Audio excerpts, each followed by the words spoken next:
Hello students, welcome to this class on laws, taxes and insurance pertaining to beauty parlors. This pertains to unit 6.1.1 of our syllabus. छात्रों, इस ई class में आपका स्वागत है। आज हम ब्यूटी पार्लर से संबंधित नियम, टैक्स और बीमा जैसे विषयों पर चर्चा करेंगे जो हमारे सिलेबस के यूनिट 6.1.1 में सम्मिलित है। और मैं एक बात और बताना चाहता हूँ, जितनी भी पुस्तकें हैं उन्होंने पुराने नियमों और व्यवस्थाओं के तहत बातें की हैं। मैंने बहुत सारे सोर्सेस से, इंटरनेट से व अन्य सोर्सेस से कंपाइल करके अलग अलग जगह से इस यूनिट को बनाया है। हल्का लंबा यूनिट है ये, पर ये एग्ज़ाम की दृष्टि से और वैसे भी विषय वस्तु के हिसाब से बेहद महत्वपूर्ण है। Running a beauty parlour is one of the hottest trends in business today. आज लोग अच्छा दिखना चाहते हैं, इसलिए ब्यूटी पार्लर या सैलून खोलना एक फैशनेबल चीज़ है, परंतु ये साधारणतया यूं ही नहीं खोला जा सकता। इसके लिए कुछ नियम, व्यवस्थाएं और वस्तुएं हैं जो हमें ध्यान में रखनी हैं ताकि हम किसी समस्या में नहीं फंसें। वही हम आज देख रहे हैं। जो ब्यूटी पार्लर शुरू करने के लिए हमें स्टेप्स लेने होंगे, सीढ़ी दर सीढ़ी चलना होगा, वह 10 हैं। और ये सब महत्वपूर्ण हैं क्योंकि हम बात करते हैं नियम से चलने की। सबसे पहले रजिस्ट्रेशन ऑफ बिजनेस, हमारा जो व्यवसाय है उसका पंजीकरण, PAN permanent account number and TAN, fire NOC अग्निशामक विभाग से, registration under shops and establishment act, पंजीयन इस नियम के तहत, GSTIN registration, professional tax registration, trade licence, labour law registration, pollution control board intimation and licensing for playing music और videos. ये सभी 10 जो स्टेप्स हैं ये हमें अपने दिमाग में रखने होंगे जब हम ब्यूटी पार्लर्स खोलने की सोचें। और इन्हीं को हम सभी 10 पॉइंट्स को कुछ विस्तार से आने वाली PPTs में देखेंगे। सबसे पहले रजिस्ट्रेशन ऑफ बिजनेस, हमारा जो व्यवसाय है उसका पंजीयन। सबसे पहले हमें देखना होगा कि हमारा parlour will be a company, partnership firm और limited liability partnership और sole proprietorship। तो हमने अपने फर्स्ट चैप्टर में देखा था फॉर्म्स ऑफ ओनरशिप। हमारे यहाँ मालिकाना हक का स्वरूप क्या होगा, एक व्यक्ति उसका मालिक होगा, हमारी पार्टनरशिप होगी कानूनी रूप पे, या हम किसी की फ्रेंचाइजी लेंगे आदि। Based on the chosen partnership you must obtain registration from registrar of companies. तो कंपनियों के पंजीयक से हमें जिस भी तरह का स्वामित्व का सिस्टम रखना है हमें उसका पंजीयन कराना होगा। पैन एंड टैन, 2 शब्द इसमें हैं, परमानेंट अकाउंट नंबर और tan tax deduction and collection account number. तो पैन और टैन क्या होते हैं, ये 10 डिजिट्स के संख्याओं के और नंबरों के ABCD जैसे नंबर और 0 1 2 3 जैसे अंक, इनका सम्मिश्रण होते हैं। पैन के अंदर तो हमारी जो टैक्स देनदारी है उससे संबंधित सूचना होती है, और टैन के अंदर जो हमारे अंदर काम कर रहे हैं लोग, हमारी संस्था में, हमारे ब्यूटी पार्लर में, हमारी कंपनी में, उनके जो हमने टैक्स काटे हैं उस संबंधी सूचना को रखा जाता है ताकि इनकम टैक्स व अन्य टैक्स के समय हमें सहूलियत हो सके।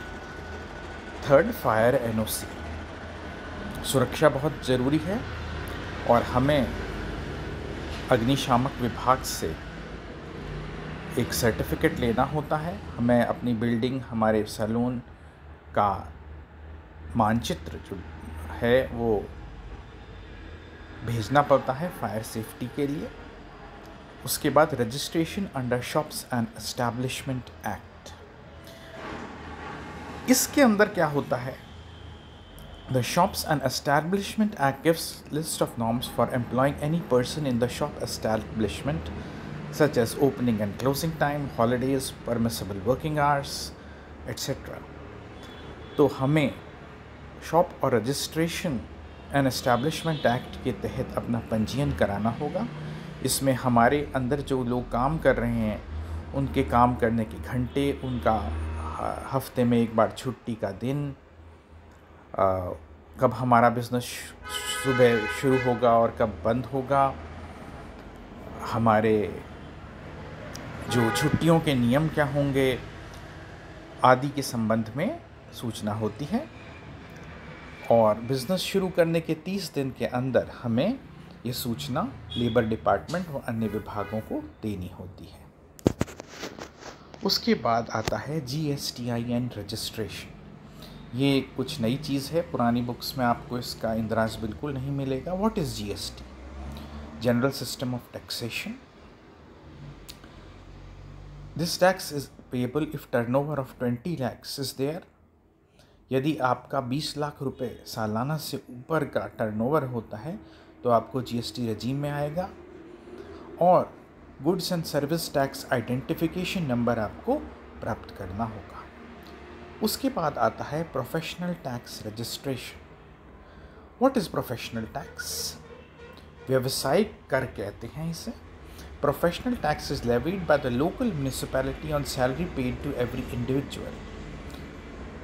जो हमारे यहाँ का नगर निगम है या नगर पालिका है वह पेशेवर टैक्स के नाम से कई राज्यों में एक टैक्स कलेक्ट करती है। यदि आपके राज्य में वो लागू है तो उसके अंदर भी आपको पंजीयन की आवश्यकता है।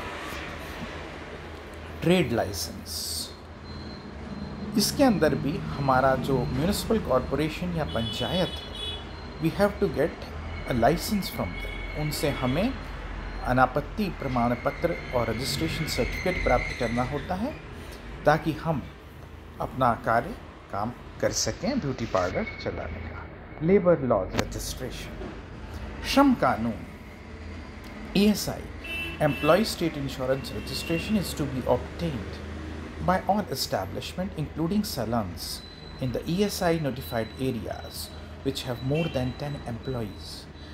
यदि आपकी संस्था में, आपके पार्लर में 10 से ज़्यादा व्यक्ति काम करते हैं तो आपको कर्मचारी प्राविधिक निधि और बीमा के तहत पंजीयन कराना होगा। और जो भी कर्मचारी 21,000 रुपये पर मासिक से कम का वेतन लेते हैं वह इस स्कीम के अंदर आते हैं। Employees provident fund registration is mandatory for all salons having 20 or more persons. यदि आपके यहाँ 20 से ज़्यादा काम करते हैं लोग तो आपको इसके अंदर कर्मचारी भविष्य निधि में पंजीयन कराना होगा। और यदि कर्मचारियों की तनख्वाह 15,000 रुपये से कम है तो नियमानुसार आपके लिए यह अत्यावश्यक है कि आप ये पंजीयन कराएं। Pollution control board intimation for white category status. तो प्रदूषण नियंत्रण विभाग है, वह भी हमारे सामने है इस समय। अ beauty parlour salon falls under the white category for industry as pollution control board's notification. Hence, it does not require a pollution control license. सरकारी नियमों के अनुसार हमें प्रदूषण नियंत्रण विभाग से कोई अनुमति नहीं लेनी होती क्योंकि पोल्यूशन कंट्रोल बोर्ड का कहना है कि ब्यूटी पार्लर्स जो है वो श्वेत कैटेगरी की बिजनेस है। You will have to intimate the concern PCB about setting a beauty parlour. हमें पर विभाग को बताना होगा, प्रदूषण नियंत्रण विभाग को, कि हम ब्यूटी पार्लर स्थापित करने जा रहे हैं। लाइसेंस फॉर प्लेइंग म्यूज़िक और वीडियोस, पार्लर में मनोरंजन के लिए हम टीवी या गाने बजाते हैं तो उसके लिए भी हमें अनुमति लेनी होगी क्योंकि इसके अंदर भी कुछ कॉपीराइट एक्ट होते हैं। वे निजी यूज़ के लिए तो हम बजा सकते हैं पर अन्य लोगों के मनोरंजन के लिए हम दिखाते हैं तो वह भी कानूनन ज़रूरी है। अब हम आते हैं टैक्सेस ऑन ब्यूटी पार्लर्स। ये भी बिल्कुल एक नया टॉपिक है क्योंकि जो पुराना रेजीम ऑफ टैक्सेशन था सौंदर्य प्रसाधन के जगहों के लिए, पार्लर्स के लिए, सैलॉन्स के लिए, उसको भी पिछले कुछ सालों में सरकार ने परिवर्तित किया है, और जो लेटेस्ट इस संबंध में सूचना है वो मैंने अपनी इस पीपीटी में इंक्लूड की है। Service tax for beauty parlours. Service tax या सेवा कर लिया जाता है ब्यूटी पार्लर्स के द्वारा। Beauty parlours offer services like hair cut, rejuvenation, pedicure, manicure, hair styling which fall under service tax coverage. जो सेवाएं ब्यूटी पार्लर देते हैं, जैसे बालों को काटना, पेडिक्योर करना, मैनिक्योर करना, हेयर स्टाइलिंग करना, इसमें सेवा कर देय होता है। Beauty parlours are therefore liable to pay service tax on the service offered within the parlour. तो ये जो सेवाएं दी जा रही हैं ग्राहक को, उनके ऊपर सर्विस टैक्स दिया जाता है। ब्यूटी ट्रीटमेंट करे जाते हैं, उसके अंदर भी hair colouring, hair dyeing, face and beauty treatment, इन सभी सेवाओं के ऊपर 14% सेवा कर लिया जाता है भारतवर्ष में। Cosmetics products use for providing beauty services.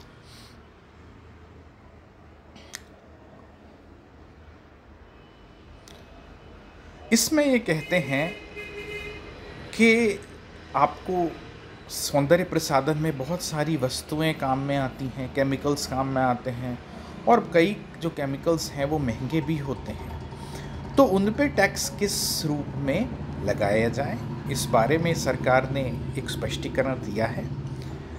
Service tax is chargeable on the gross amount and no abatement is admissible on account of value of material consume in providing the service.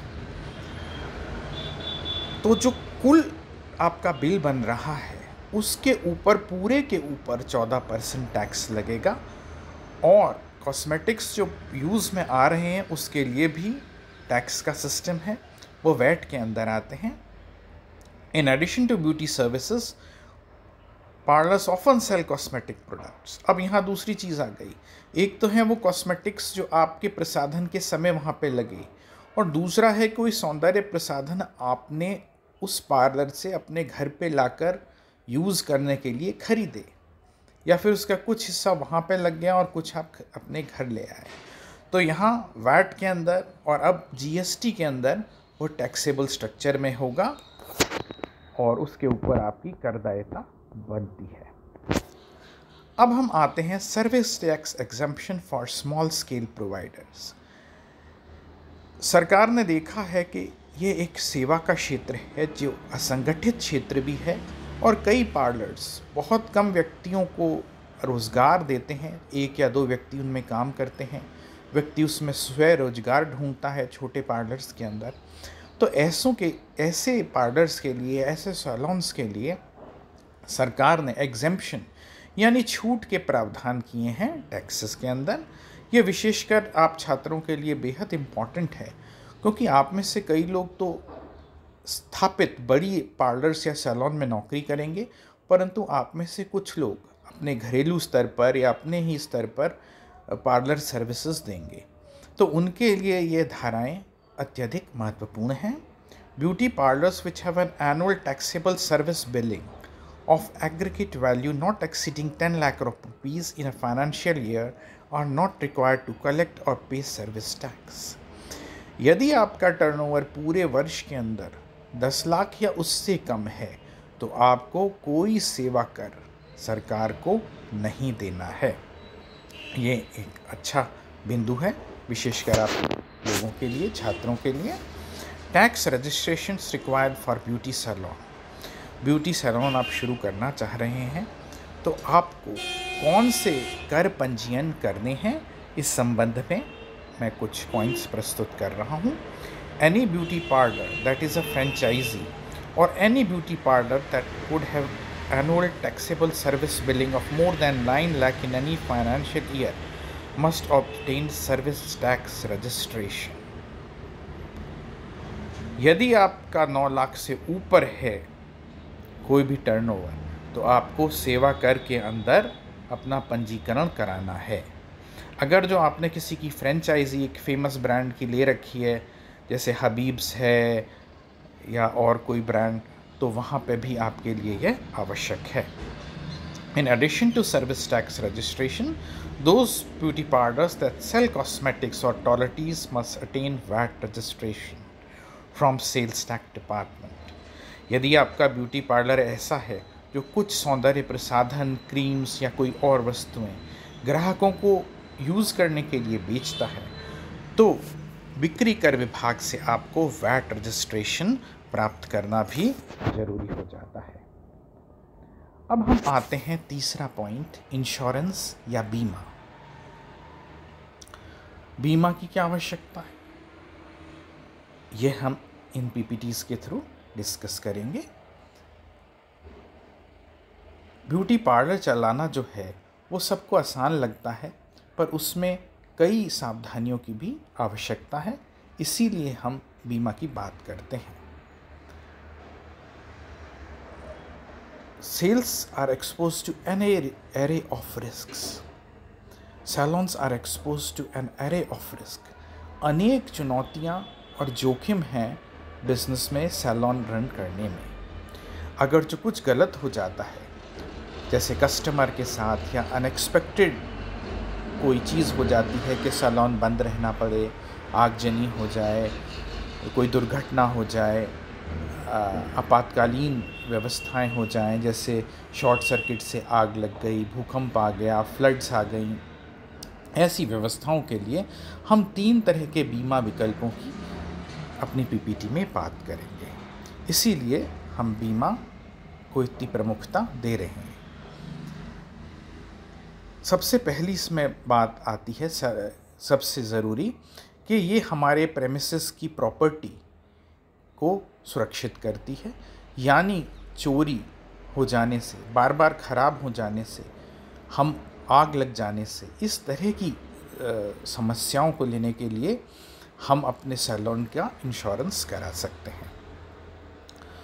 इसके अलावा हम देखते हैं saloons face number of potentially serious risk, illness, injury, accident affecting a member of staff और customer.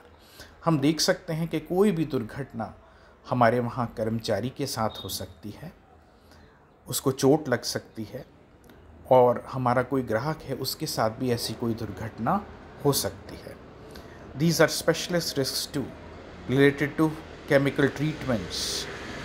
कई बार हम कुछ रासायनिक पदार्थ यूज़ करते हैं जिसकी वजह से हमारे ग्राहक को या हमारे कर्मचारी को या हमें नुकसान हो सकता है। ऐसे में हमें लंबे मेडिकल ट्रीटमेंट्स और खर्चे और मुकदमे की आवश्यकता हो सकती है। ऐसे समय के लिए भी हमें बीमा की आवश्यकता है। 3 तरह की रिस्क हम देखते हैं। एम्प्लॉयर्स लायबिलिटी इंश्योरेंस, जो कर्मचारी हैं उनको कानूनी रूप से हमें बीमा देना होता है।